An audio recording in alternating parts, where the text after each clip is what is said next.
How are we doing? Had a good lunch? Time to sleep? No, only for me. I'm coming from California, so it's for me. It's already 10:30. I can do a little bit more, but you have to keep me awake, right? Good. With good questions. Okay, we're continuing along. We were dealing with some memory stuff at the time when we took the break, right? We'll build on that a little bit more, see where we're going with it, as we're understanding how to test well the memories.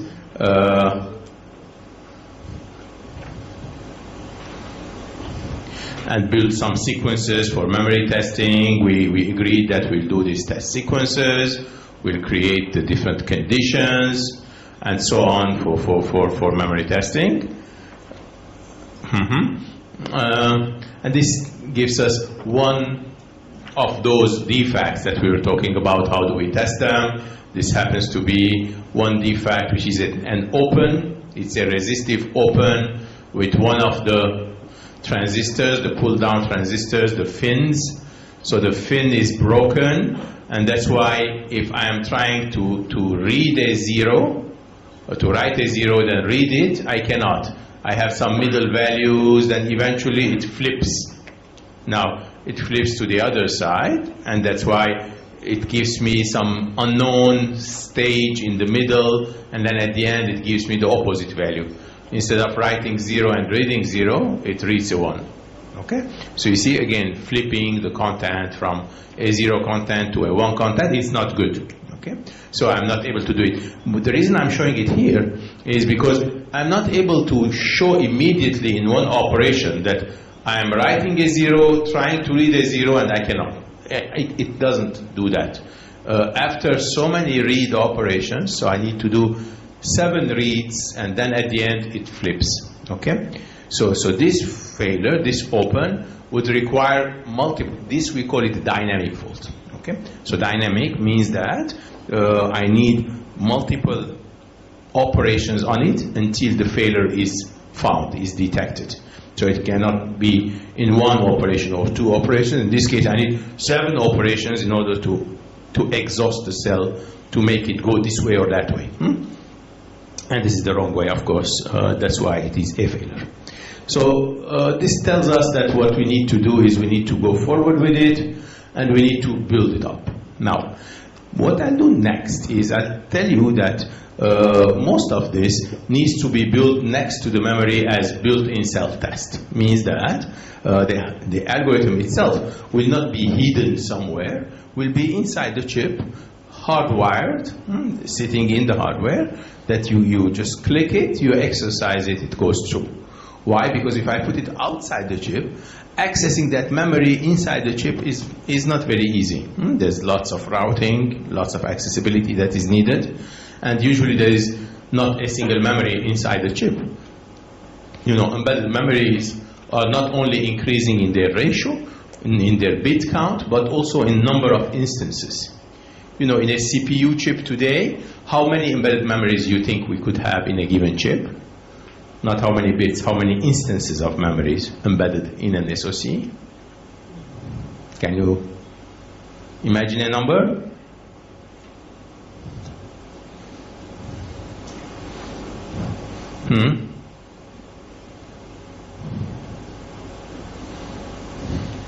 There are no grades, you can tell me. So how many SRAMs we may have in a given processing engine? Thousands? Dozens. I see. Dozens, yes. More than dozens. Gigabits. Gigabits in terms of bit count, yes. Gigabits is true. These days we can have multiple gigabits of memory content. But is that one very large memory of 4 gigabits, or it is 1,000 smaller memories? So my question is, how many instances of memories we may have? In some applications, large memory instances are important to have in networking. You will have 4 gigabits, 7 gigabits, and these will be multiple large instances. In some other applications, let's say GPUs. GPUs will need many, many very small memories that run very fast, dual port, handshakes, and so on.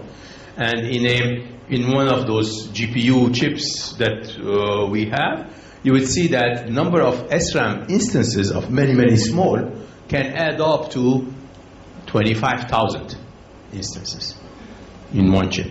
So it's not 1, 2, it's more than a dozen or dozens. So it's 25,000 such instances of memories that are operating. Now, if I'm going to test, and I have to test each one of them, of these 25,000, of course I will not test them serially. I can do them in parallel to save time. But I need to access them. I need to write and read, apply my algorithms to each one of these 25,000 memories, right? And that will take some amount of time, some amount of hardware, of course, but how do I organize it properly? If I need to apply that test on the memories, on the 25,000 memories directly, it's rather preferred to have the engine that is applying those algorithms inside the chip, inside the hardware, inside the content of my design, and exercise it from there. And that's what built-in self-test is. Built-in self-test is the self-testing engine is sitting inside my chip and applying the patterns directly and evaluating the outcome directly while giving the results later to the tester outside. But not every pattern will not come from the tester. Every pattern will be next to the memory itself. Then at the end, we'll send out the result to tell what is the outcome. So that is what this BIST engine will do. We'll sit here and apply some values on the other side of the mux. That is, the memory will have the normal input coming from the functionality before that, whatever the data and address and control is coming from. But as soon as I switch to the BIST mode, then all these values of address and data and control are coming directly from my BIST engine. So they're coming not from the normal functionality, but rather from the BIST engine. So with that, the memory BIST will allow me to come with each memory and to say I have a memory that has a wrapper that sits next to it, and then I have an engine that will contain in it the test and the repair infrastructure very close to my memory. So basically, if I have a number of memories as such, I may have one shared engine where all the BIST infrastructure, the test algorithms, and later on we'll see the repair algorithm will sit here and will interact with those memories directly for self-test and repair. STAR stands for self-testing and repairing. So it's a system inside the chip that's handling the memory function, blue, and then the self-test and repair function, yellow, all together nicely. And we'll talk about that green portion later on to see what that green portion could well be. Okay? So if I dig a little bit further inside, I will see that, yes, I have different memories that are wrapped. Each one of them has an access mechanism, and they talk to a self-test and repair SMS processing engine that applies the test, receives the values, and so on, and then sends back the responses to go outside the chip. Similarly, this group of memories, it can be, 40, 50, 100 memories together, they are receiving the signals at the same time, being tested simultaneously, and the outcome is sent outside the chip. Okay? So, therefore, this engine, all the solution that we created together to have very good coverage of all the types of faults and so on, the test algorithm itself, it's hidden here. It's hidden inside the chip. And if I'm buying my memory, I'm buying perhaps this kind of box that allows me to have the memory functionality, allows me to have the self-test functionality as well, so as an entity. So the IP provider can provide me the memory IP and the self-test IP together jointly. Similarly there, so that I don't worry about how do I test those memories, how do I make sure that every bit is working fine, just because I have this intelligent box sitting next to it. Okay? So this intelligent box, though, would be multiple slices. So there this box, that box, that box, and they need to have a manager. Okay? a manager that is running in certain order, in certain sequence, handling the schedules, and sending it to the test access port. So the responses will come in and out of the test access port. And we will see that a fuse box is needed as well, a non-volatile memory box, in order to maintain the repair information. We'll come to the repair aspect soon, but when we speak about the repair information needs to be stored on chip in a non-volatile manner inside a box like this, in order for it not to forget what we're doing. Now, when I'm building my chip, I'm designing my chip, I'm building my chip hierarchy. In that hierarchy, those elements will be sitting somewhere. I will be having memories that are here, and I will have wrappers per memory sitting there. I will have the self-test and repair processing engines here. They have the algorithms. And then there is a hub sitting on the top. And these are inserted in the different design hierarchies. And it should allow me to play with the hierarchy. It should allow me to go up and down and insert it in different locations as necessary. And then take them into the infrastructure. Now, designing it in means that I have to generate these boxes. And when we spoke about IP this morning, we mentioned that there is soft IP and hard IP, right? While the memory itself is a hard IP, is a GDS file, is a layout, but the test and repair engine, the infrastructure, is often a soft IP. It comes in RTL and it gets configured depending on the memory sizes. So if I have 200 memories grouped together, the engine is configured to handle 200 memories at the same time. Therefore, it's an RTL engine that gets inserted into the chip, but also verified. So I need to generate that. I need to insert it in with the rest of the RTL of my design, and then verify it to make sure that all the connections are fine. So typically, there is a generation, insertion, and verification stage to follow. And that verification will be a Verilog simulation to see if all the functions are doing well, if all the connections between the memories and these engines, all the way to the test access port, are working properly in the test function, in the diagnostics function, and so on. So verification is an essential component of what we do there during the design stage. Once I verify it, I know what to do with it. Then I go to the next stage. The next stage is, once the silicon is in my hand, now I need to exercise all of this. What I did so far is I put the engine in my design, I manufactured the silicon, now I need to use that silicon which has in it this nice self-testing engine.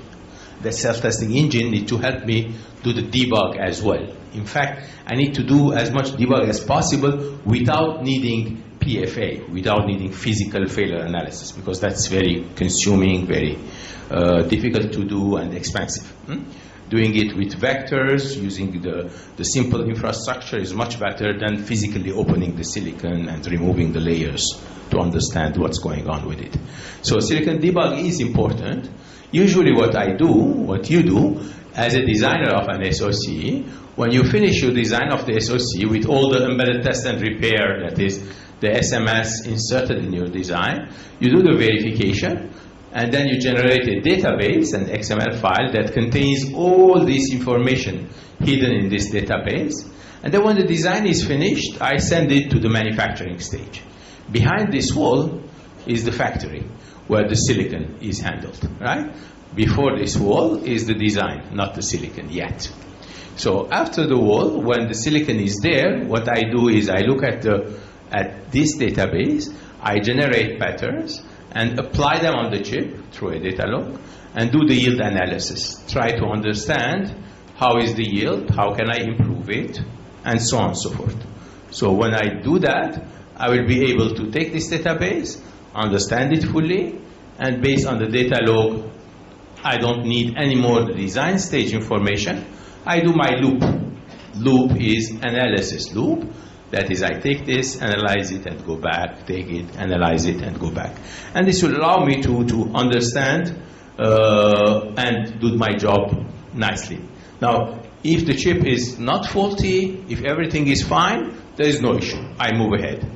If there is something wrong in it, I'd like to understand it and to learn from it during this early stage. Usually, when the silicon comes back, before I go to volume manufacturing, there's a stage called the ramp-up period. It's called the first silicon debug period, right? So you don't immediately go to big production. The volume production comes later. For about 5 months, 6 months, 8 months, you study that silicon, you understand it well, you optimize it, and so on, that first silicon, until you feel that you are ready for volume manufacturing. Then you make big orders. Initially, it's a few hundred chips you get, you try to do the debugging on it, and then you go with the larger volume. During this silicon debugging stage, there's a lot to be done using the memory self-test and repair infrastructure. So that SMS infrastructure will help me dig into it and understand the failure analysis, understand where exactly the faults were. We discussed earlier that detection does not tell you where it is, localization. You need to do diagnostics in order to find out the localization of the faults. If necessary, do this deprocessing, that is the physical failure analysis. If not, you don't need that. But as I am shrinking the technology, as I am moving to smaller and smaller geometries, there I will need much more. Tighter physical features are required, and greater special resources are needed in order to understand what's going on. And that's why physical failure analysis becomes very prohibitive. The failures are things like this. So this, for instance, this wall is small, broken. Here you have some extra material, so it's a silicon defect that you have there. Here you can identify, again, a failed transistor. So there are failures that are very small in their nature, but if I really need to see it, I need to do this physical failure analysis on it. If I don't need to see it, I can analyze it with my patterns, then I can save a lot more time and effort instead of going to actual physical failure analysis domain to understand what's defective in my chip. Root cause analysis is what follows that physical failure analysis, because physical failure analysis will tell you the location, the shape, and then we have to find out what is the root cause. And the root cause can be various things. Can be in the read-write circuitries of the memory, can be certain cells that are aggressors that are impacting the victims, can be timing issues, can be background sensitivities, therefore I have to change different backgrounds, can be noise or IR drop issues. So being able to find out the cause behind the failure is important in order to solve that problem. Right?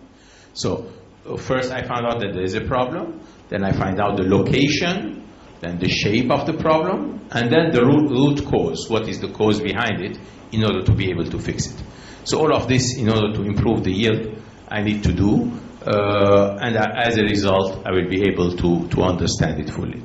To do this, there is automation that is provided for the help. For instance, if my chip is sitting on the automatic test equipment, on the tester, so when I finish my chip, this is the database that is generated, the XML file, and this XML file identifies the full chip, the 25,000 memories, all the test algorithms that I put, all the infrastructure, the processing engines that I put, are all described in this orange folder.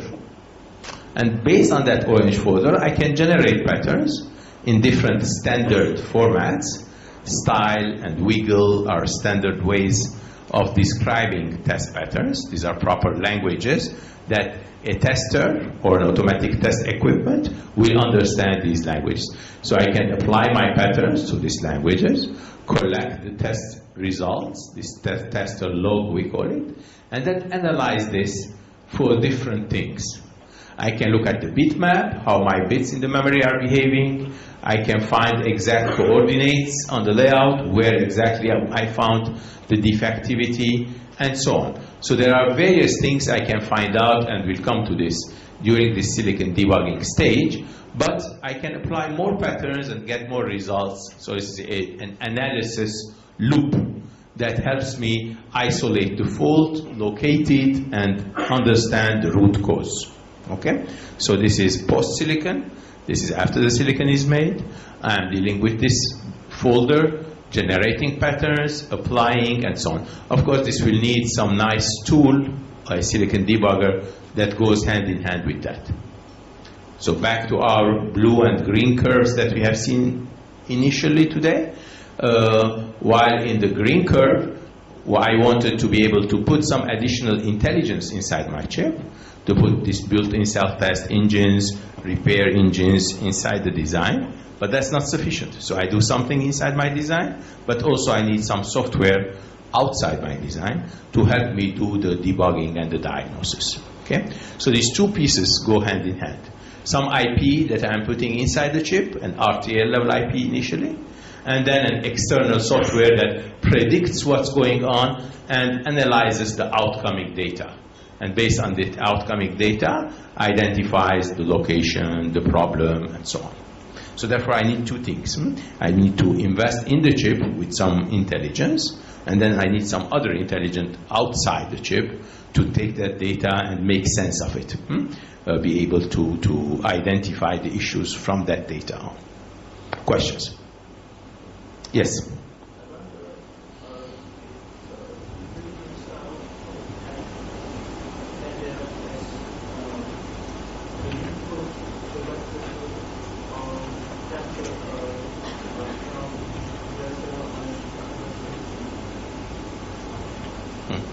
Okay, so the question was if the built-in self-test engine can be directly connected to the memories versus having some compression, decompression before and after the memories, correct? No, okay.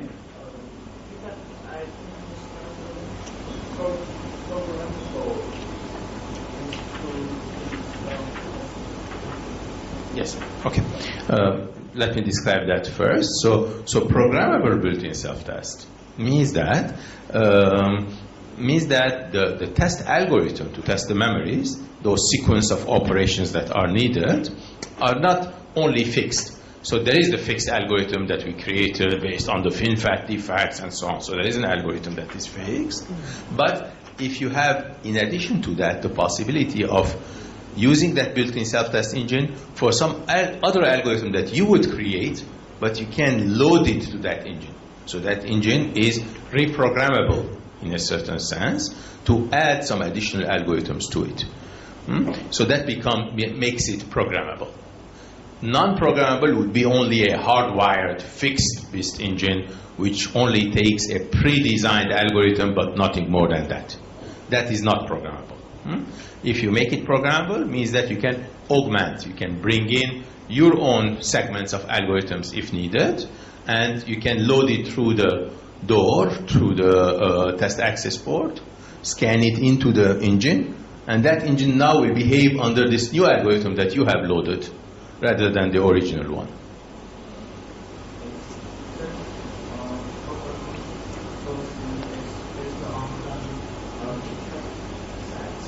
Some?